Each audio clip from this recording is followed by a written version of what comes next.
Welcome back to Bite Size Green. I'm Angelina LeGrix here with chef and author Laura Stec. Laura, you're going to show us some cool cuisine. Tell us about cool cuisine and what you're going to do for us. We have got some cool cuisine for you. Well, of course, cool cuisine would be the opposite of hot cuisine, which would be the foods that are contributing to what we call in the book the global warming diet. And again, the global warming diet are those 6 ways that our food affects the environment or actually increases global warming. So a cool cuisine is the opposite of that.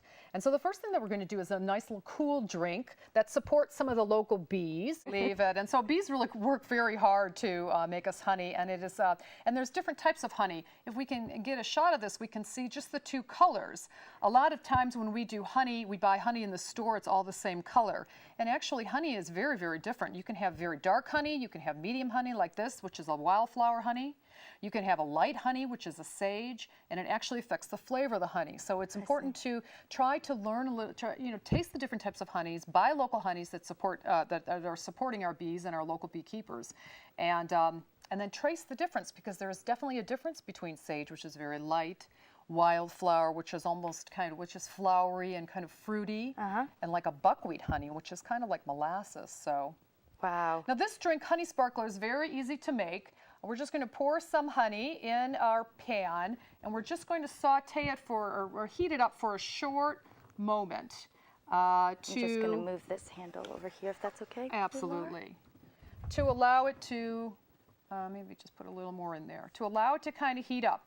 Now this is kind of a drink that would be like a soda, so it's good for you, it's good for kids, it's good for adults. Okay. But it is. It obviously isn't made from unnatural sweeteners, corn syrups and things, so this is kind of a natural drink. And all we need to do is just slightly heat our honey so that it gets an opportunity to melt just a touch. And then what we're going to do is put a little sparkling water in it. And this will make the honey dissolve into your drink. If you didn't do this very simple step, the honey would sink to the bottom and you wouldn't have a drink that actually mixes up. Okay, so it suspends the honey in the liquid in a way? Yeah. Now this is an interesting thing. You may not have ever seen this before. It's actually a refillable sparkling water container. So part of the book was trying to learn how to get rid of water bottles, and it wasn't just water bottles from still water. It was sparkling water bottles, which I actually had a harder time doing.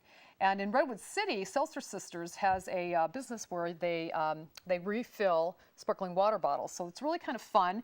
You just kind of squeeze it in to add a little bit of sparkling water, but the bottle has a valve top so that when you release that trigger, then it will seal back up again. So you can actually keep that in your refrigerator for a week, and the sparkles won't go out of it because it actually seals itself back. That's great, because every time I open up a bottle and I don't finish it, I lose a lot of fizz. I know, it's it's not a good thing. So I don't know if we can get a picture of this with the camera, but you'll notice the inside of this pan is frothy. It's like a honey latte. So there's so much you can do with this very simple little dish. But we're just going to, for now, tilt it. Oh, okay, let's see. There we go. Yeah, if you can see the froth, it's not the best shot, but it becomes like a honey latte. And you can sprinkle it on ice cream, you can put it into yogurt, and it's fuzzy. It's really an interesting kind of texture. But we're just going to put it off to the side and let it cool down and do our second drink while that happens. And so what I like to do is I like to take it out of the pan, and then, because obviously it'll cool down faster, put it in the refrigerator for at least 15 minutes. Or you can put it in the refrigerator for a week or 2 or 3. Really? So it'll last. You can make a lot of it. It will last, and it will be cool. And then in just a second, we'll show you what the next step is. It's simply putting it into the sparkling water. I'm going to add our sparkling water, and I'm going to give you a drink. Thank you very much. We have a spoon. We can mix it up. Yes, we do here.